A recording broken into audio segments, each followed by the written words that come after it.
കൊച്ചി എയർപോർട്ടിൽ വൻ കഞ്ചാവ് വേട്ട. 15 കിലോ ഹൈബ്രിഡ് കഞ്ചാവുമായി 2 സ്ത്രീകളാണ് പിടിയിലായിരിക്കുന്നത്. രാജസ്ഥാൻ സ്വദേശി മാൻവി, ഡൽഹി സ്വദേശി സ്വാൻവി എന്നിവരാണ് പിടിയിലായത്. 5 കോടി വില വരുന്ന കഞ്ചാവാണ് പിടിച്ചെടുത്തത്. വിവരങ്ങളുമായി കൊച്ചിയിൽ നിന്ന് ആസിഫ് മുഹമ്മദ് ചേരുന്നു. ആസിഫ്, ഇവരെ ആരാണ് കഞ്ചാവുമായി പിടികൂടിയിരിക്കുന്നത്? ഇപ്പോൾ ആരുടെ കസ്റ്റഡിയിലാണ് ഇപ്പോൾ ഈ 2 സ്ത്രീകൾ ഉള്ളത്? ഇവരുടെ ചോദ്യം ചെയ്യലിൽ നിന്ന് കാര്യങ്ങൾ വ്യക്തമാകുന്നുണ്ടോ? ലക്ഷ്മി, തീർച്ചയായും ഇവരിപ്പോൾ കസ്റ്റംസിന്റെ കസ്റ്റഡിയിലാണ് ഇവർ ഉള്ളത്. ബാങ്കോക്കിൽ നിന്നും എത്തിയ 2 സ്ത്രീകളിൽ നിന്നാണ് 15 കിലോയിലേറെ ഹൈബ്രിഡ് കഞ്ചാവ് കസ്റ്റംസ് പിടികൂടിയത്. ഇതിലിപ്പോൾ ആർക്കു വേണ്ടിയാണ് ഈ കഞ്ചാവ് എത്തിച്ചത് എന്നുള്ള അടക്കമുള്ള കാര്യങ്ങളിൽ വിശദമായ അന്വേഷണം വേണ്ടിവരും. അതുമായി ബന്ധപ്പെട്ട ചോദ്യം ചെയ്യൽ ഇപ്പോൾ നടന്നുകൊണ്ട് വരികയാണ്. 18 ബണ്ടിലുകളിലാണ് ഇവർ ഒളിപ്പിച്ച നിലയിലാണ് ഈ കഞ്ചാവ് കടത്താൻ ശ്രമിച്ചത്. ഒരാൾ രാജസ്ഥാൻ സ്വദേശിയും ഒരാൾ അതുപോലെ ഡൽഹി സ്വദേശിയുമാണ്.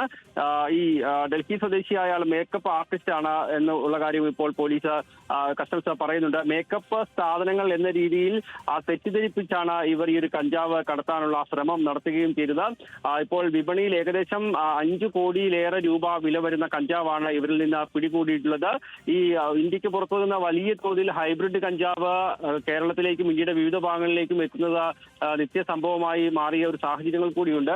അതോടൊപ്പമാണ് കേരള വ്യാപകമായി ഈ ലഹരിക്കെതിരെയുള്ള പരിശോധനകളും മറ്റും നടന്നു വരുന്ന സാഹചര്യമുണ്ട്. ആ ഒരു പശ്ചാത്തലത്തിൽ കൂടി കസ്റ്റംസ് വലിയ രീതിയിൽ പരിശോധന കർശനമാക്കിയിരുന്നു. സംശയം തോന്നുന്ന ആ സാധനങ്ങളെല്ലാം കൃത്യമായി പരിശോധിച്ചു വരുന്ന ഒരു സംവിധാനമാണ് ഇവിടെയെല്ലാം നിലനിൽക്കുന്നത്. ആ ഒരു സമയത്താണ് ഇത്തരത്തിൽ മേക്കപ്പ് സാധനങ്ങളിൽ എന്ന നിലയിൽ കടത്താൻ ശ്രമിച്ച 15 കിലോ കഞ്ചാവ് പിടികൂടിയത്. 7.5 കിലോ കഞ്ചാവ് വീതം 2 പേരും അവരുടെ ബാഗേജുകളിലാണ് സൂക്ഷിച്ചിരുന്നത് എന്നുള്ളതുമുണ്ട്. ഏതായാലും കസ്റ്റംസ് ഇപ്പോൾ ഇവരെ കൂടുതൽ ചോദ്യം ചെയ്ത് വരികയാണ്. ഇത് ആർക്ക് നൽകാൻ ലക്ഷ്യമിട്ടുകൊണ്ടുള്ള കഞ്ചാവാണ് തുടങ്ങിയ കാര്യങ്ങളിൽ വിശദമായ ഒരു അന്വേഷണം നടക്കേണ്ടതുണ്ട്.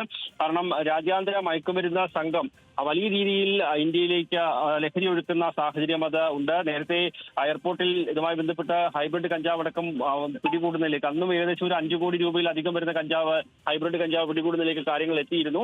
ഏതായാലും ഒരു രഹസ്യ വിവരത്തിന്റെ കൂടി അടിസ്ഥാനത്തിലാണ് ഈ റെയ്ഡ്, ഈ പരിശോധന നടക്കുകയും ഇവരെ ഇപ്പോൾ പിടികൂടുകയും ചെയ്തിട്ടുള്ളത്. ലക്ഷ്മി, ആസിഫ് മുഹമ്മദാണ് കൊച്ചിയിൽ നിന്നും വിവരങ്ങൾ പങ്കുവച്ചത്. ഇപ്പോൾ